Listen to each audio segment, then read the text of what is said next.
تو میں آج کے جمعے میں ان میں سے ایک عنوان کا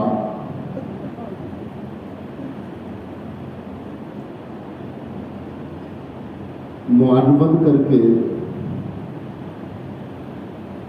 وہ دو اہم ناسور،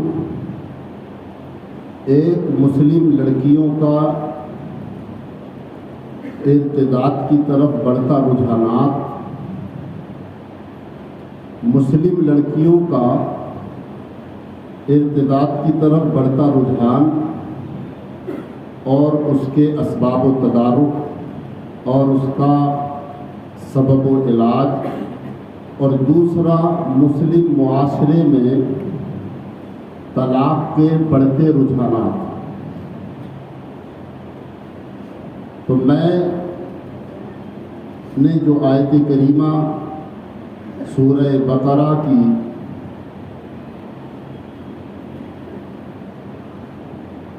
ایک آیت تلاوت کر کے اپنی تقریر کا عنوان بنایا۔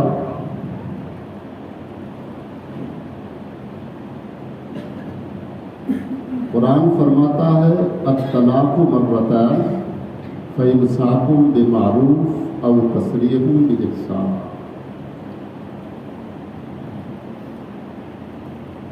نکاح سے عورت شوہر کی پابند ہو جاتی ہے، اس پابندی کے اٹھا دینے کا نام طلاق ہے۔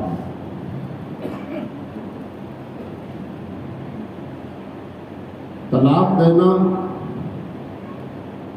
ضرورت کے وقت نہ صرف جائز بلکہ مباح اور بعض صورتوں میں مستحب۔ آقا کریم صلی اللہ تعالی علیہ وسلم نے حدیث پاک میں ارشاد فرمایا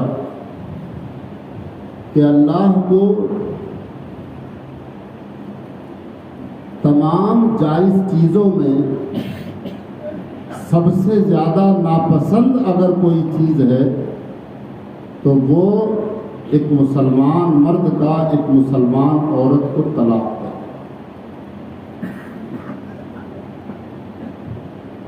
جائز چیزوں میں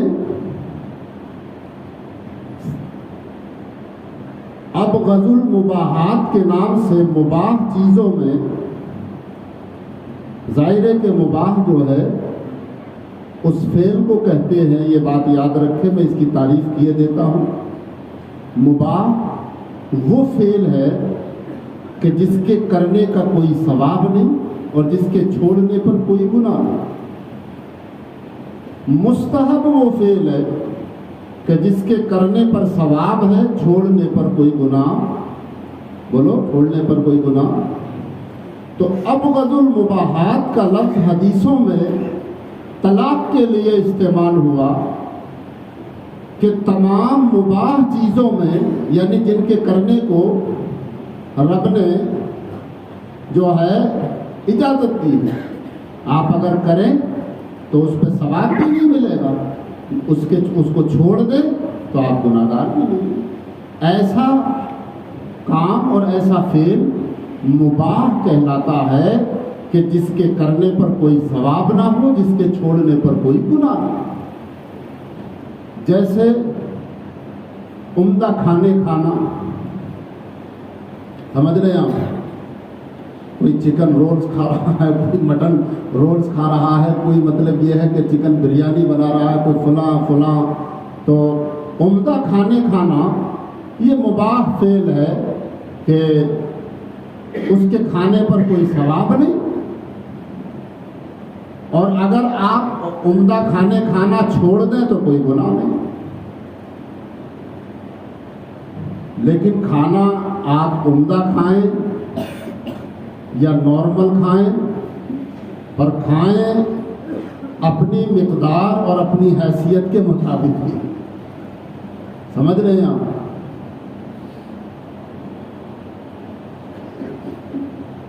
بھوک سے زیادہ کھانا، اس کو حدیث میں معیوب قرار دیا گیا ہے۔ بھوک سے کم کھانے پر احادیثوں میں جو ہے اس مومن کو بشارت دی گئی ہے کہ جو بھوک سے کم کھاتا ہے لقمے دو لقمے، اور اس کو صحت کی ضمانت بھی حدیث میں دی گئی۔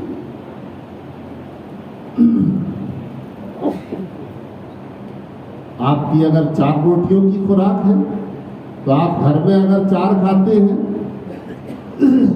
تو بیاہ شادیوں کے موقعوں سے بھی 4 ہی کھائیے۔ پیٹ کی یعنی لمٹ کے اعتبار سے آپ کو کھانا کھانا ہے۔ خوراک لوگوں کی مختلف ہوتی ہے، کوئی 2 روٹی کھاتا ہے، کوئی 3 کھاتا ہے، کوئی 4 کھاتا ہے، کوئی 5 کھاتا ہے۔ ہر آدمی کی خوراک ایک جیسی نہیں ہے، اس لیے کوئی آدمی اگر 2 روٹی کھاتا ہے اور کوئی 5 کھاتا ہے تو اس کو دیکھ کے یہ نہیں کہہ سکتا کہ مطلب کتنا کھا رہا ہے، بھئی اس کی خوراک ہے، آپ کو اس پر اعتراض کا کوئی حق نہیں ہے۔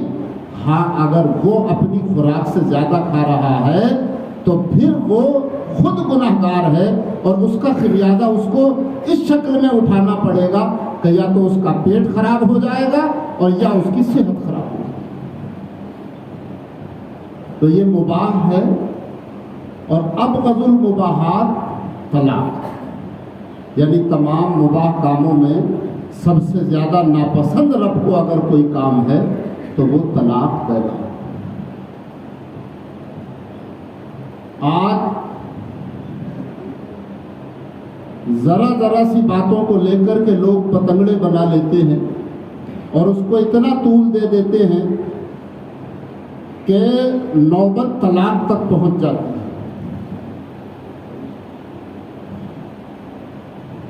یاد رکھو اس کا ایک سبب بھی ہے۔ ہمارے یہاں رشتوں کے معاملات میں چونکہ اب جب اسباب کا جائزہ لینا ہے تو پھر تھوڑا پیچھے جانا پڑے گا نکاح پر۔ حدیث پاک میں اللہ کے حبیب علیہ الصلوۃ والسلام نے ارشاد فرمایا تنکح المرأۃ لأربع،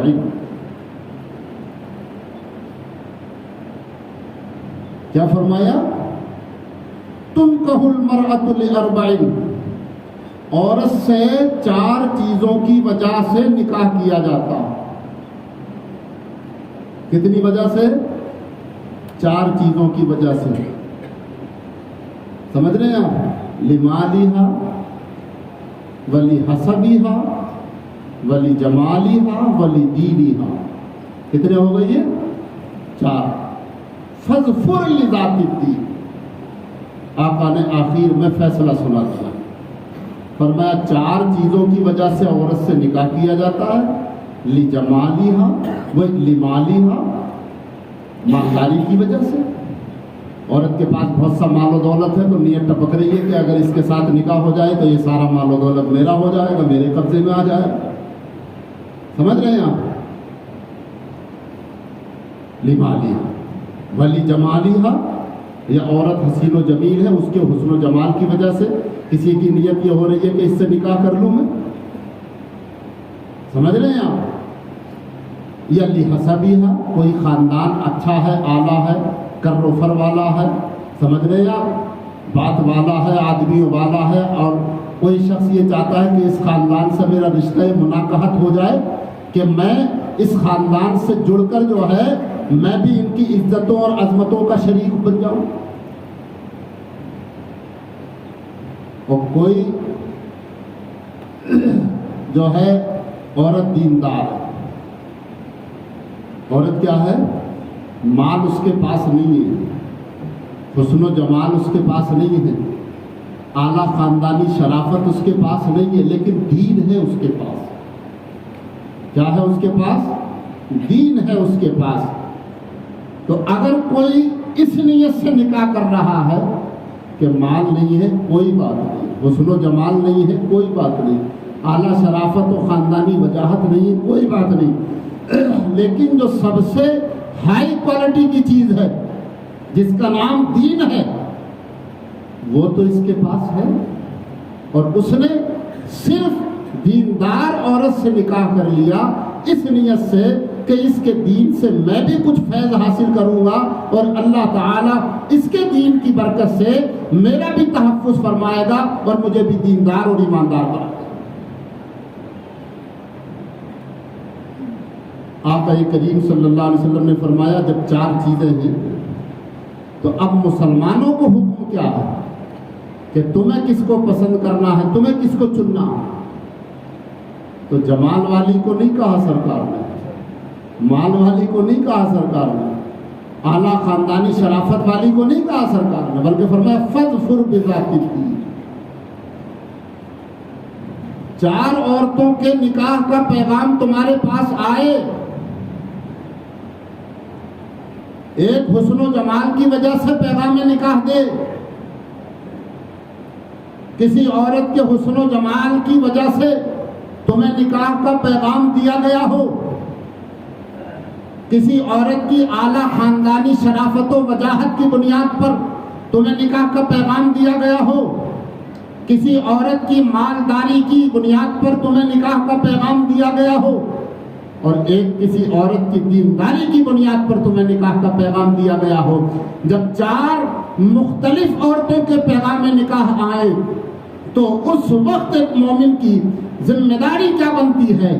فرمان رسول کی روشنی میں ذمہ داری بنتی ہے فاظفر بذات الدین، تم دیندار عورت کا پیغام نکاح قبول کر لو۔ کیا کر لو؟ دیندار عورت کا پیغام نکاح قبول کرو۔ لیکن اب اس کا برعکس ہے، اگر فرمان رسول کی روشنی میں لوگ نکاح کرتے تو طلاق کی نوبت ہی نہیں آتی، طلاق کی نوبت ہی نہیں آتی۔ لیکن نیتوں میں خرابی ہے، فتور نیتوں میں ہے۔ دیندار عورت کو کون جانتا ہے، کون اس کو گلے لگانے کو تیار ہوتا ہے؟ آدمی صرف یہ دیکھتا ہے مال کتنا ہے، سمجھ رہے ہیں آپ؟ جو جس سے نکاح ہو رہا ہے ملے گا کتنا؟ آقا کریم صلی اللہ علیہ وسلم نے ایک حدیث میں ارشاد فرمایا کہ جو کسی عورت سے اس کے مال کی وجہ سے نکاح کرے گا، اللہ تعالیٰ اس کی ذلت و خواری میں اضافہ کرے گا، اور ایک دن ایسا آئے گا کہ اس عورت کے مال کی وجہ سے یہ ذلیل و خوار ہوگا۔ اور آپ نے دیکھا فرمان رسول کی روشنی میں، آپ معاشرے کا جائزہ لیجئے، جو لوگ ماروتیوں میں اپنی بہوؤں کو بیاہ کے لاتے ہیں، سمجھ رہے ہیں آپ؟ کہ کسی کی 35 لاکھ کی ماروتی، کسی کی 10 لاکھ کی ماروتی، کسی کی 8 لاکھ کی ماروتی، تو پتہ چلا کہ سسر کو جو ہے ماروتی میں بیٹھنا بھی نصیب نہیں ہوتا۔ اور دوسری نحوست کیا آتی ہے؟ عورت کا شوہر پر حکم چلانا۔ کوئی بات ہے میرے باپ ایسے جی، میرے باپ ایسے ہیں، ذرا سی دیر میں تم کو جو ہے کیا سے کیا کروا دیں گے، کیا سے کیا ہو جائے گا۔ دھمکیاں، ڈرانے، سمجھ رہے ہیں آپ؟ ڈرانا، دھمکانا، شوہر کو جو ہے اپنے قبضے میں کر کے رکھنا اور اپنی اطاعت و فرما برداری پر شوہر کو مجبور کرنا، یہ مالداروں کے ساتھ مناکحت کا سب سے بڑا نقصان ہے۔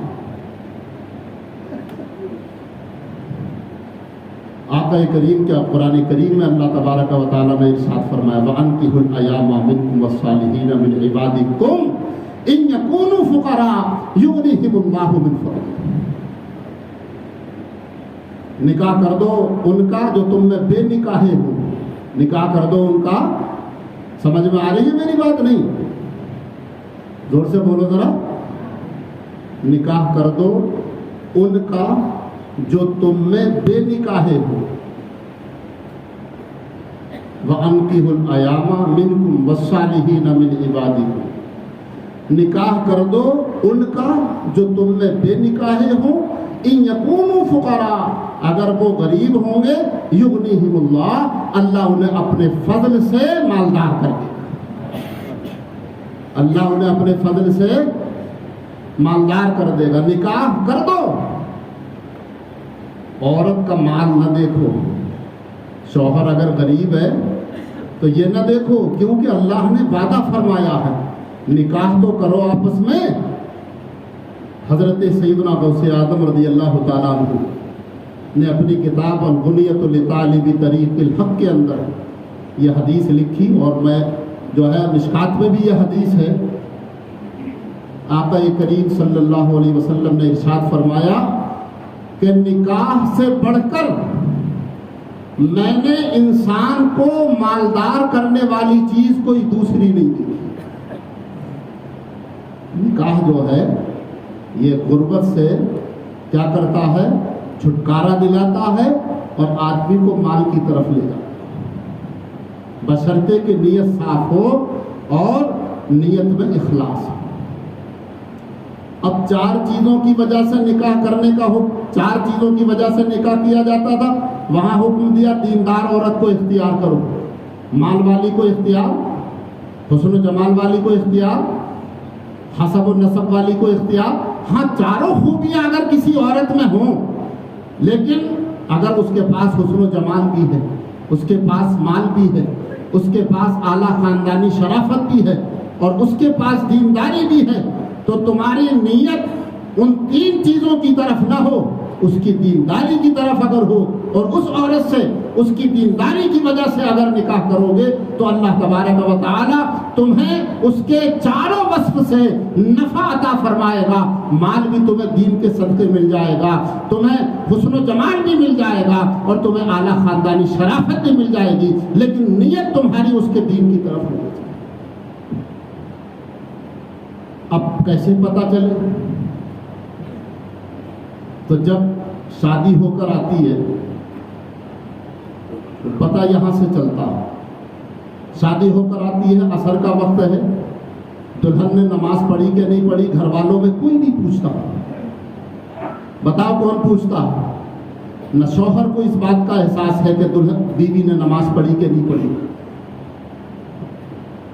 نہ گھر کی عورتوں کو اس بات کا احساس ہے کہ مغرب کی نماز پڑھی کہ نہیں پڑھی، عشاء کی نماز پڑھی کہ نہیں پڑھی۔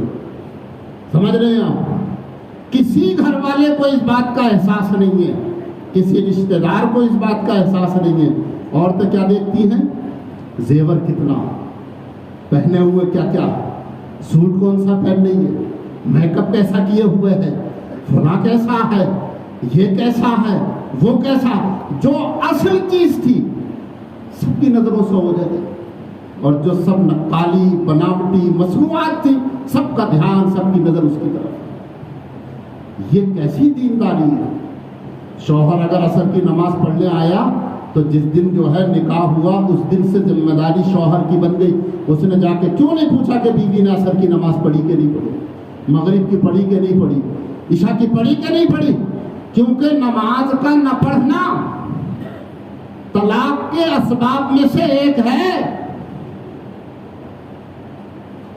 2 سبب کتابوں میں طلاق کے بیان ہوئے، ایک تو عورت شوہر کو یا اس کے گھر والوں کو ایذا دیتی ہو، تکلیف دیتی ہو تو اس کو طلاق دینا مستحب ہے، اور یا نماز نہ پڑھتی ہو تو بھی اگر شوہر عورت کو طلاق دے دے تو کوئی مضائقہ نہیں، اللہ کی بارگاہ میں پکڑ کا مستحق نہیں۔ یہ 2 سبب ہیں۔ کیا کوئی اپنے گھر میں اس بات کا ذکر کرتا ہے کبھی کہ ایام ممنوعہ کے علاوہ عورت 5 وقت کی پابند نماز ہے کہ نہیں ہے؟ تمہارے گھروں میں برکتیں کیسے آئیں گی؟ تمہارے گھروں میں اللہ کی رحمت کیسے اترے گی جب گھر میں قرآن کی تلاوت نہیں، گھر میں جو ہے جناب والا 5 ٹائم کی نماز نہیں، خالی کمانے کی فکر ہے۔ سمجھ رہے ہیں آپ؟ اس خدا کی رحمت بھی طلب کرو۔ ہاں ایک چیز اور ہے، وہ میں یہاں بتانا چاہتا ہوں، اور سب کے لیے وہ جو ہے امپورٹنٹ بھی ہے اور ضروری بھی۔ عورت اگر اوقات نماز اور اوقات تلاوت قرآن کے علاوہ گھر میں اگر خالی بیٹھی ہے اور وہ اگر کوئی ایسا جائز اور حلال کام اپنے دست سے کرنا چاہتی ہے، اپنے ہاتھوں سے کرنا چاہتی ہے کہ جس کے ذریعے اس کا وہ ٹائم کٹتا رہے اور اس کے ذریعے سے وہ اپنے گھر میں پابند ہو جائے، ظاہر ہے جب خالی بیٹھے گی تو دماغ میں جو ہے طرح طرح کے خیالات آئیں گے، طرح طرح کے جو ہے فطورات آئیں گی۔ تو اس سے بچنے کے لیے اگر عورت یہ چاہے کہ دستی کوئی کام اپنے گھر میں بیٹھ کر کرتی رہے تو شوہر کو یہ حق نہیں ہے، یہ اختیار نہیں ہے کہ اسے منع کرے۔ بہت سے لوگ زبردستی اگر عورت کچھ کرنا چاہ رہی ہے گھر میں، سمجھ رہے، پردے کے ساتھ میں اپنے گھر میں بیٹھ کر کوئی کام دھام کرنا چاہتی ہے تو لہذا اسے کرنے کا اختیار دیا ہے۔ ذہن خالی رہے گا، خیالات وسوسے دور رہیں گے، اپنے کام میں جی لگ جائے گا، اپنے شوہر کی محبت پیدا ہوگی۔ اس لیے باہر کے جو معاملات ہیں وہ شوہر انجام دے اور گھر کے اندر کے جو معاملات ہیں وہ عورت انجام دے، تو انشاءاللہ گھر جو ہے ایک گہوارہ جنت بن جائے گا اور جنت کا نمونہ نظر آئے۔ لیکن اب حالات یہ ہے کہ طلاق کی نوبتیں آ کیوں رہی ہیں؟ اس لیے کہ نکاح کے ساتھ ہی ہمارے دلوں میں جو ہے فتور پیدا ہو جاتے ہیں، ہمارے دلوں میں لالچ پیدا ہو جاتا ہے، ہمارے دلوں میں جو ہے جناب والا ایک طرح کی جو ہے سوچ پیدا ہو جاتی ہے کہ عورت جو ہے اس سے مجھے، آپ یہ دیکھیں ایک چیز اور میں بتانا چاہتا ہوں، یہ بات میرے دھیان میں آئی کہ اگر آدمی یہ چاہے کہ وہ عورت سے سکون حاصل کرے تو یہ بات یاد رکھیے کہ اس کے ساتھ میانہ روی اختیار کرنی ہوگی آپ کو۔ زیادہ سختی بھی نہیں کریں گے آپ، زیادہ نرمی بھی نہیں کریں گے آپ۔ اگر زیادہ سختی کریں گے تو آپ جو ہے اس عورت سے ہاتھ دھو بیٹھیں گے، یعنی سختی کرنے سے عورت جو ہے آپ سے بدزن ہو جائے گی اور پھر آپ کے گھر میں رہنا پسند نہیں کرے گی۔ تو یا تو آپ خود اس سے بیزار ہو کر اسے طلاق دے دیں گے یا وہ خود آپ سے بیزار ہو کر خلا لے گے۔ تو زیادہ سختی بھی نہیں اور زیادہ نرمی بھی نہیں۔ ایسا بھی نہ ہو کہ عورت اگر یہ کہے کہ جناب کہاں جا رہے ہیں تو سر جھکا لیا کہ جی باہر جا رہا ہوں، سمجھتے ہیں آپ؟ نہیں، الرجال قوامون علی النساء، مرد عورتوں پر حاکم، سمجھتے ہیں آپ؟ تو یہ حاکمیت اگر مرد کی قائم ہے گھر میں تو گھر سکون اور امن کا گہوارہ ہوگا، اور اگر حاکمیت عورت کی قائم ہے، مرد کی محکومیت ہے، یعنی حاکم عورت بن گئی اور مرد بن گیا محکوم، تو پھر گھر کی سلامتی خطرے میں پڑ جائے گی، کیونکہ جس گھر کی حاکم عورتیں ہوتی ہیں وہ گھر تباہی کے راستے چل پڑتا ہے۔ جس ملک کی حاکم عورتیں ہوتی ہیں وہ ملک کبھی فلاح و امن نہیں پا سکتا، اس لیے کہ اللہ نے عورت کو حاکمیت کی ذمہ داری دی ہی نہیں ہے، حاکمیت کی ذمہ داری مرد کے ساتھ ہے۔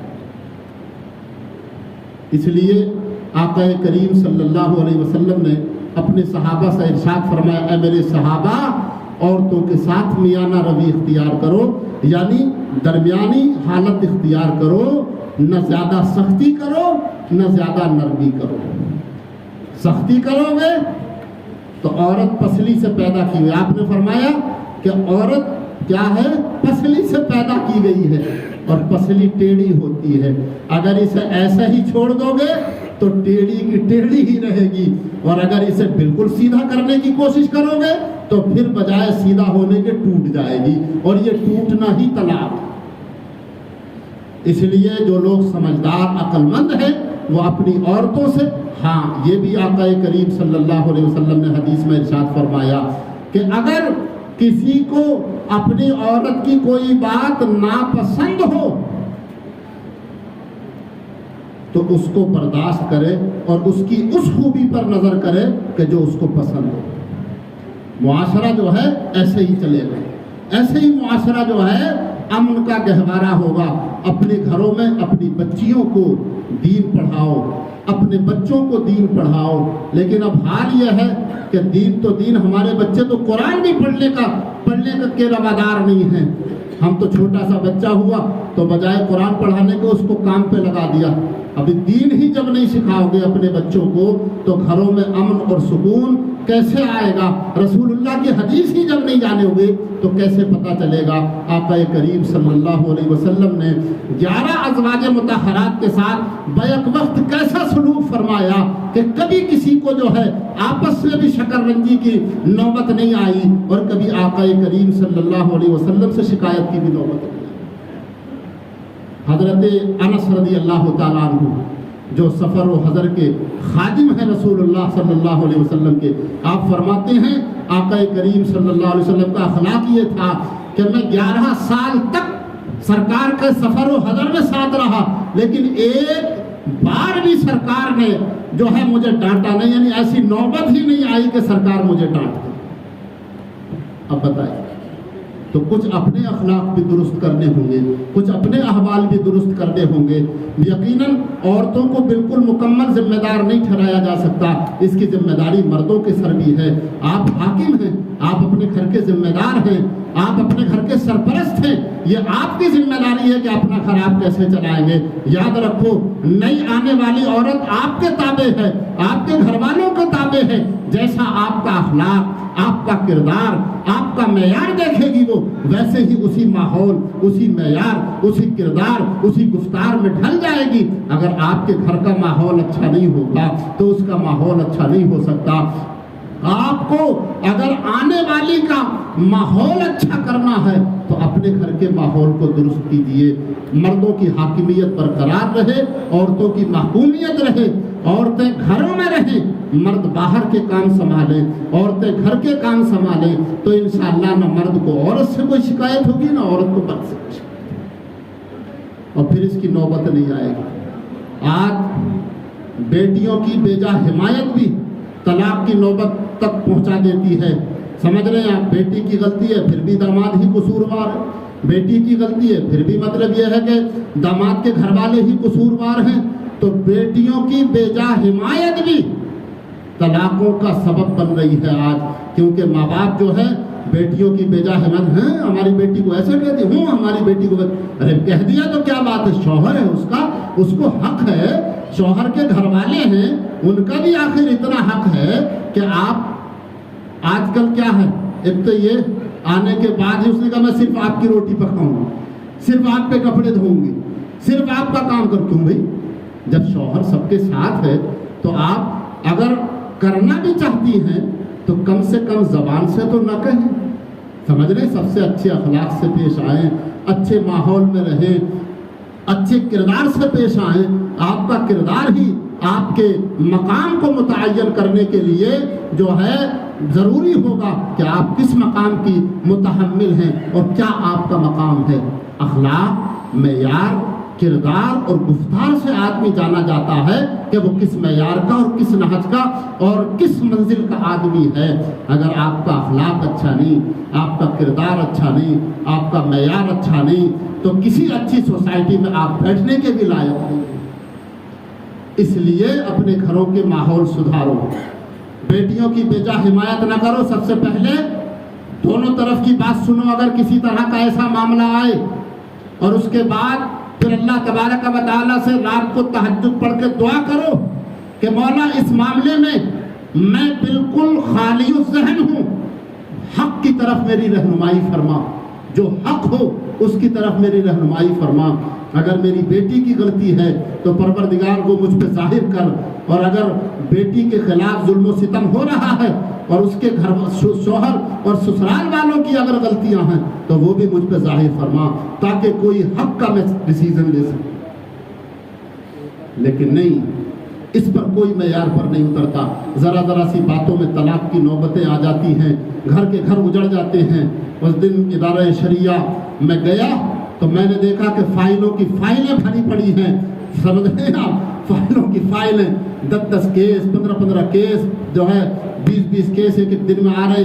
کیا کہ مطلب شوہر کو جو ہے عورت سے شوہر نالا ہے، کیا عورت شوہر سے نالا ہے، انہیں ان سے شکایت ہے، انہیں ان سے شکایت ہے، لہذا عرضی دی ہے کہ بھئی کسی بھی طرح سے عورت کا چھٹکارا دلاؤ، مرد کا چھٹکارا دلاؤ۔ شادیاں چھٹکارا دلانے کے لیے نہیں ہوتی، شادی نکاح ایک ایسا بندھن ہے، ایک ایسی گرہ ہے، ایسی گانٹھ ہے جو ایک بار لگ گئی تو زندگی کے ساتھ قائم رہے گی۔ جب تک آدمی کی زندگی ہے وہ گانٹھ لگی اور برقرار رہے گی۔